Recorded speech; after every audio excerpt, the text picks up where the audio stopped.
Electromagnetic spectrum हिस्सा अव्वल। रोशनी electromagnetic radiation की एक शक्ल है जो तब पैदा होती है जब भी कोई इलेक्ट्रिक चार्ज एक्सेलरेट करता है। मैक्सवेल की मसावातों ने इलेक्ट्रोमैग्नेटिक वेव्स की मौजूदगी की पेशनगोई की जो रोशनी की रफ्तार से सफ़र करती हैं। हर वेव इलेक्ट्रिक और मैग्नेटिक फील्ड कैरी करती जो आगे पीछे ऑसिलेट करती हैं। जहां दूसरी वेव्स एनर्जी को किसी महसूस यानी टेंजिबल मीडियम के जरिए मुंतकिल करती हैं, ये बिना किसी मीडियम यानी खला में से भी गुजरने की सलाहियत रखती हैं। इलेक्ट्रोमैग्नेटिक रेडिएशन मादा यानी मैटर से तीन तरह से इंटरेक्ट करती हैं, यानी ट्रांसमिशन, एब्जॉर्प्शन और स्कैटरिंग। मैक्सवेल की मसावात रोशनी की तूले मौज यानी वेवलेंथ या फ्रीक्वेंसी पर कोई कदगन नहीं लगाती। तहम मैक्सवेल और उसके हम असर सिर्फ विजिबल लाइट से ही मुतारिफ थे। मैक्सवेल की पेशनगोई के दूसरी वेवलेंथ भी पाई जा सकती हैं। हर्ट्ज की 1889 की दरियाफ्त रेडियो वेव पर पूरी हुई। आज हम जानते हैं कि इलेक्ट्रोमैग्नेटिक स्पेक्ट्रम तमाम मुमकिन वेवलेंथ का मुसलसल स्पेक्ट्रम है, ताहम इनके दरमियान कुदरती हदबंदी पाई जाती है।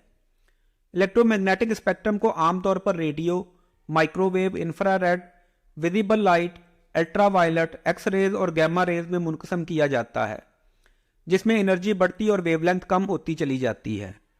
रेडियो वेव्स का बर्ताव या बिहेवियर इलेक्ट्रोमैग्नेटिक रेडिएशन की खुसूसियात को आश्कार करता है। इन वेव्स की हवा और इमारतों में से ट्रांसमिट होने की खुसूसियत, एटमॉस्फेयर की ऊपरी परतों से स्कैटर होने की काबिलियत और धाती एंटीना से जज़ब होने की बदौलत रेडियो को तवील फासले की कम्युनिकेशन के लिए आइडियल बनाती है। जेम्स क्लार्क मैक्सवेल की चार मसावातों ने इलेक्ट्रोमैग्नेटिज्म की मुकम्मल तशरीह मुहैया करने के अलावा इलेक्ट्रोमैग्नेटिक वेव के तसव्वुर को भी मुतारफ करवाया। ये दरियाफ्त गहरे नताइज की हामिल साबित हुई, लेकिन पहले हम इन वेव्स की माहियत बारे छानबीन करते हैं। पहले एक वाहिद चार्ज पार्टिकल मिसाल के तौर पर इलेक्ट्रॉन का तसव्वुर करें। क्या होगा अगर एक इलेक्ट्रॉन थर्मल मोशन के बायस आगे पीछे हरकत करे? हर चार्ज पार्टिकल दूसरे पर फोर्स एक्सर्ट करता है, इसलिए कुछ फासले पर मौजूद दूसरा इलेक्ट्रॉन एक वेरिएबल कुव्वत को महसूस करता है। मैक्सवेल ने दरियाफ्त किया कि एक इलेक्ट्रॉन जो दूसरे तक इंफॉर्मेशन को जुम्बश देता है वो 1,86,000 मील फी सेकंड यानी रोशनी की रफ्तार से सफ़र करती है। एक इलेक्ट्रॉन जो ऑसिलेट करता है एक बहुत छोटा वेरिंग इलेक्ट्रिक करंट रखता जो वेरिंग मैग्नेटिक फील्ड पैदा करता है, लेकिन ये वेरिंग मैग्नेटिक फील्ड जवाब में वेरिंग इलेक्ट्रिक फील्ड इंड्यूस करता है। यही रेडिएटिंग इलेक्ट्रोमैग्नेटिक फील्ड्स लाइट यानी रोशनी है। नेचर ऑफ लाइट को मज़ीद समझने के लिए हमें वेव्स की खुसूसियात को एक्सप्लोर करना होगा। वेव्स मादे की हरकत के बगैर एनर्जी को हरकत देने का कारगर जरिया मुहैया करती हैं। वेव्स को चार वेरिएबल्स की निस्बत से क्वांटिफाइड किया जा सकता है जो इनकी जानी पहचानी क्रस्ट और ट्रफ शुबाहत से मुतल्लिका है। वेवलेंथ यानी तूले मौज दो साथ साथ वाक़या क्रस्ट का दरमियानी फासला, जबकि एम्पलीट्यूड से मुराद क्रस्ट की ऊंचाई है। फ्रीक्वेंसी से मुराद हर सेकंड में किसी मकाम से गुजरने वाले क्रस्ट की तादाद है। वेलोसिटी क्रस्ट की स्पीड है। इनमें से तीन वेरिएबल्स दिए गए फार्मूले के मुताबिक आपस में रिलेटेड हैं। F=V/λ, जो जाहिर करता है कि फ्रीक्वेंसी और वेवलेंथ आपस में बिलअक्स मुतनासिब हैं, यानी एक बढ़ता है तो दूसरा कम होता है। ये बुनियादी कॉन्सेप्ट तमाम इलेक्ट्रोमैग्नेटिक वेव्स पर लागू होते हैं।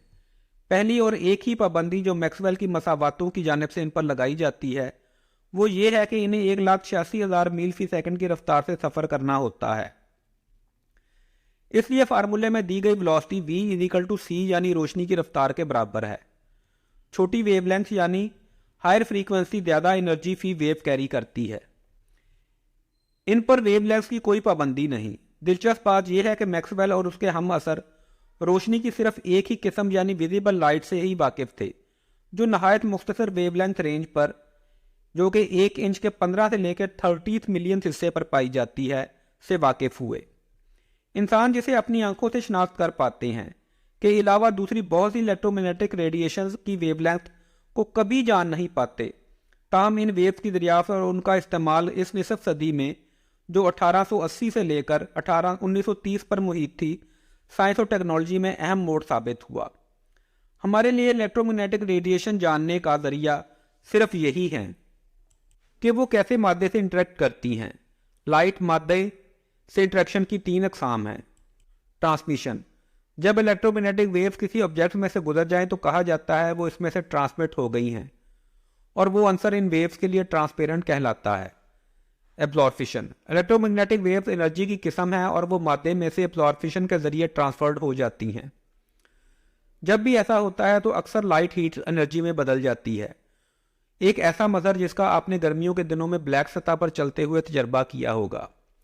स्कैटरिंग, इलेक्ट्रोमैग्नेटिक वेव्स किसी सतह से टकराकर मुख्तलिफ जराए से वापस पलटती हैं, जिसमें स्कैटरिंग, डिफ्यूजन, रिफ्लेक्शन और डाइफ्रैक्शन शामिल हैं। Law of conservation of energy इस बात का तकाजा करता है कि इलेक्ट्रोमैग्नेटिक रेडिएशन की एनर्जी जो किसी मटेरियल की सतह से टकराती है, लाजमी तौर पर मुंतकिल होने वाली एनर्जी यानी ट्रांसमिटेड, एब्जॉर्प्शन और स्कैटर्ड रेडिएशन के बराबर होनी चाहिए। इलेक्ट्रोमैग्नेटिक स्पेक्ट्रम तमाम मुमकिन वेवलेंथ का एक मुसलसल स्पेक्ट्रम है, जिसमें मुख्तलिफ रेंज ऑफ लाइट में कोई भी वाज़ेह कुदरती डिवीजन नहीं पाई जाती। ताहम इस स्पेक्ट्रम को ब्रॉड टाइप ऑफ रेडिएशन में तकसीम करना खुद हमारे अपने लिए आसानी का बायस है, यानी इनकी ऐसी तमीज़ या फ़र्क कि वो कैसे पैदा होती, किस तरह से शनाख्त में आती हैं और कैसे इस्तेमाल होती हैं। इलेक्ट्रोमैग्नेटिक स्पेक्ट्रम की आम division radio, microwave, infrared, visible, ultraviolet, X rays और गैमा रेज पर मुश्तमिल है, जिसमें उनकी एनर्जी बढ़ती और वेवलेंथ कम होती चली जाती है। रेडियो वेव जो पहली नज़र न आने वाली इलेक्ट्रोमैग्नेटिक वेव दरियाफ्त हुई, उसने इलेक्ट्रोमैग्नेटिक बिहेवियर को एग्जाम्पलीफाई किया। जर्मन तिब्बियादान हेनरिक रोडोल्फ हर्ट्ज ने 1880 में तजर्बात की सीरीज में रेडियो वेव्स की मौजूदगी को दरियाफ्त किया। 1895 में इटालियन इंजीनियर मार्कोनी ने बगैर तार के रेडियो वेव्स की ट्रांसमिशन का मुजाहरा करके दिखाया, जिससे जदीद कम्युनिकेशन के नए दौर का आगाज हुआ। रेडियो वेव्स भी दूसरी इलेक्ट्रोमैग्नेटिक वेव्स की तरह तब पैदा होती हैं जब चार्ज पार्टिकल्स आगे पीछे हरकत या ऑसिलेट करते हैं।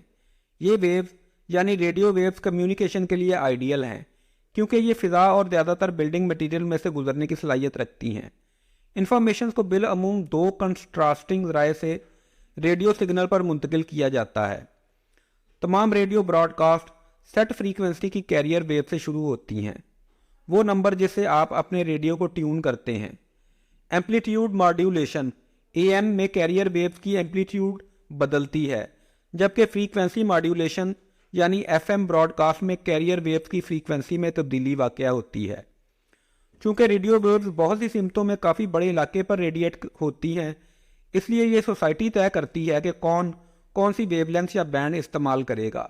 आमतौर पर यह काम नेशनल या इंटरनेशनल ऑर्गेनाइजेशन करती हैं।